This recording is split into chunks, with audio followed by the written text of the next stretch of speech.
In this video we talk about building a strong brand. We will go through all marketing 4 steps of brand positioning, name, brand sponsorship and brand development. I will explain each one of them individually so you can understand yourself how to build a strong brand.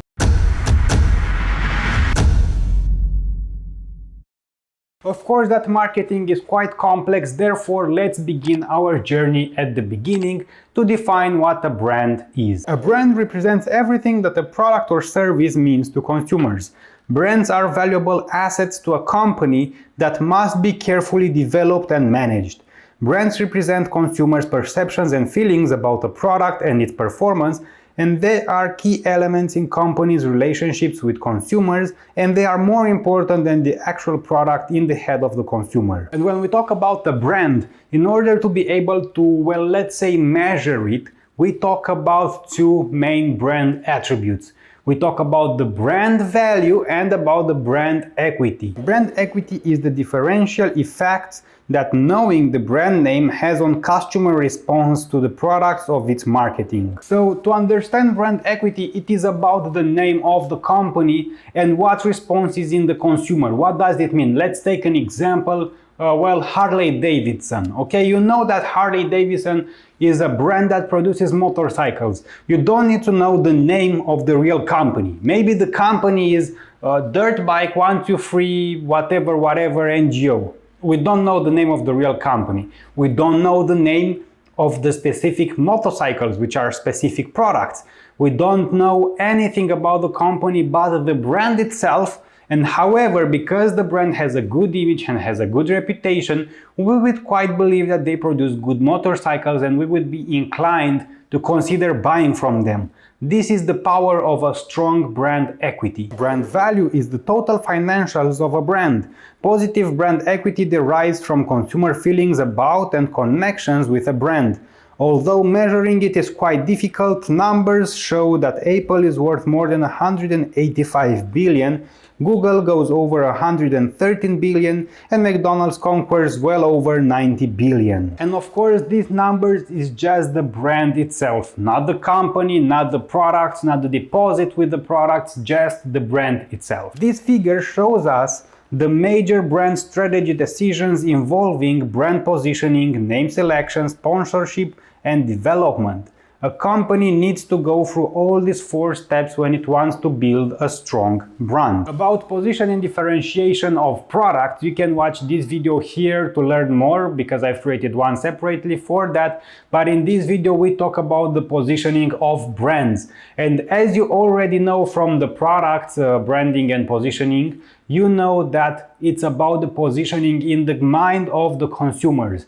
This means how the consumers think about your brand, not the position at the shelf of your product, not the position in the market of your company, the position it occupies in the mind of the consumer. There are 3 possible ways that companies can use to position themselves in the mind of the consumers. That is positioning based on the benefits, based on the attributes, or based on beliefs and values. Positioning based on product attributes, it's the lowest level a brand can position on. Attributes are at least desirable level for brand positioning because they can be easily copied by competitors. For example, we look at P&G, which invented disposable diapers with Pampers brand. Early in their marketing campaign, Pampers focused on attributes such as fluid absorption, fit, and disposability. The second level for positioning is by associating the name of a brand with the desirable benefit. Successful brand positioned on benefits can be named such as Nike, which is focused on performance, Walmart for saving money, or Facebook for connections and sharing. Finally, the best way to position your brand is through beliefs and values. Brands position themselves on strong beliefs and values, engaging customers on a deep emotional level. For example, Pampers position itself as a love, sleep and play. Of course that parents love their babies and want them to sleep and play good and nicely, right? And therefore you need to know about Lovemarks, which are the brands which successfully engage customers on a deep and emotional level. Some other companies that reach the status of Lovemarks are Apple, Disney, Nike, Coca-Cola, Google, and so on. Choosing a brand name can be quite difficult at times. If you ever tried it, you know that having a really good brand name can be really difficult to choose. Of course, having a good brand name is very important for the success of the products, because by having a good brand name that is easily to remember and has many different attributes can enhance the sales of the products.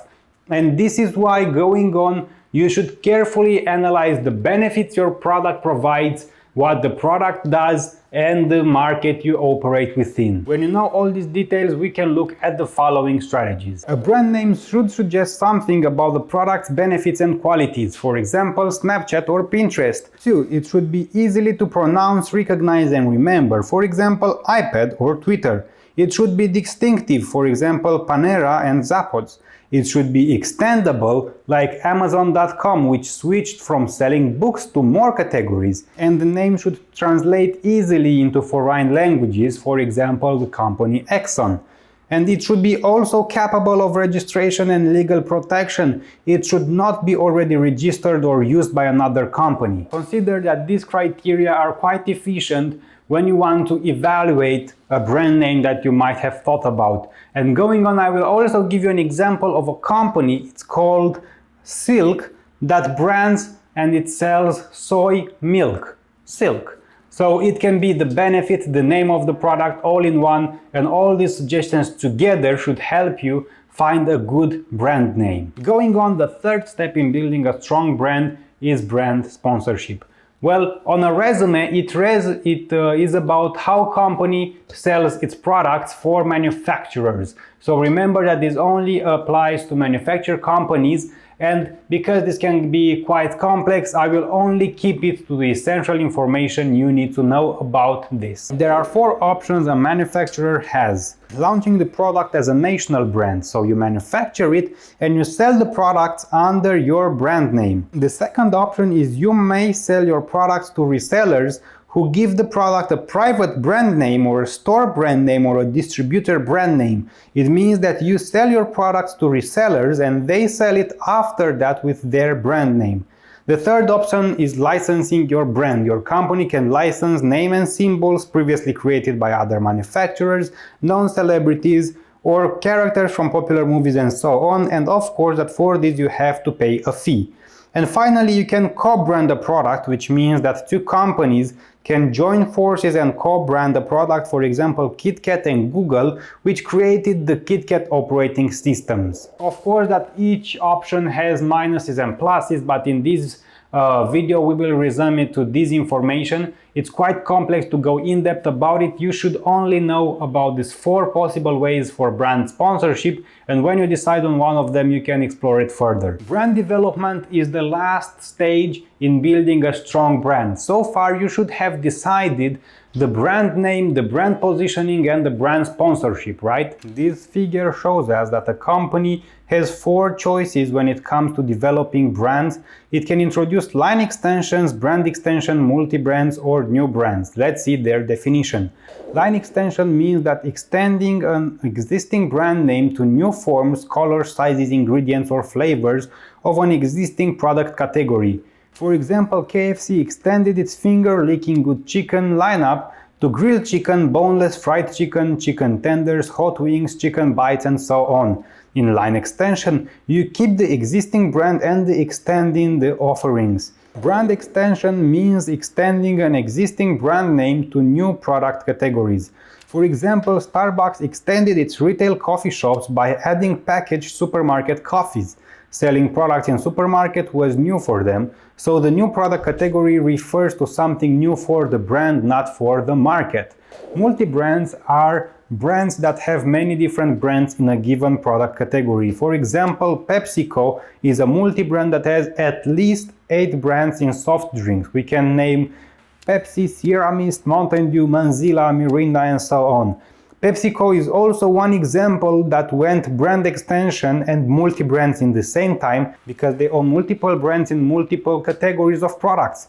There are also brands in categories such as bottled teas and coffees like Lipton and Starbucks or Sobe, bottles of waters, Aquafina and Sobe, energy drinks and so on. Finally, the last category is new brands. A company might believe that the power of its existing brand is waning, so a new brand name is needed. It might also create a new brand name when it enters a new product category, since none of the brands are appropriate. For example, Toyota created Lexus because it aimed at the luxury car consumers. This was everything for the video about brand development strategies. I hope you understood there are 4 strategies to extend your brand, either by extending to new products, to new brands, and you can choose them on the scenarios you need. I also recommend you watching these videos about building a strong brand and checking the links down in the description to help you learn more about this topic. This was everything for this video. I hope it helped you understand how to build a strong brand and that you will remember there are 4 steps you need to go through: brand positioning, brand name, sponsorship and brand development.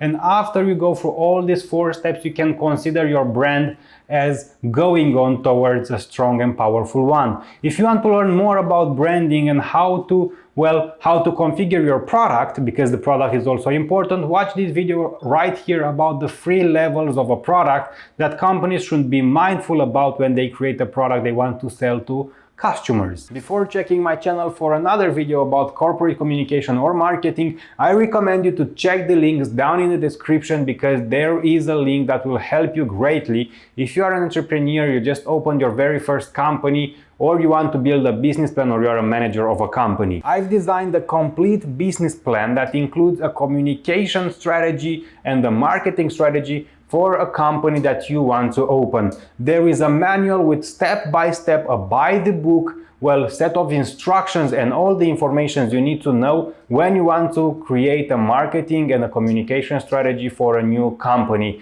So I recommend you to check the links down in the description. Also find the 4 free terms dictionary for marketing, and both of them will be the links in the description. Remember that you can support me in the classical ways by liking the video, subscribing to the channel, and please leave a comment down in the comment section down below, because it helps me a lot with the YouTube algorithm. You can also buy me a coffee right here, or links in the description below. I drink quite a lot of coffee in creating these videos, in researching the information, filming the videos, and then posting them on YouTube so you can watch them for free, so that would be highly appreciated. Until the next video, check the links down in the description and check the other videos on my channel.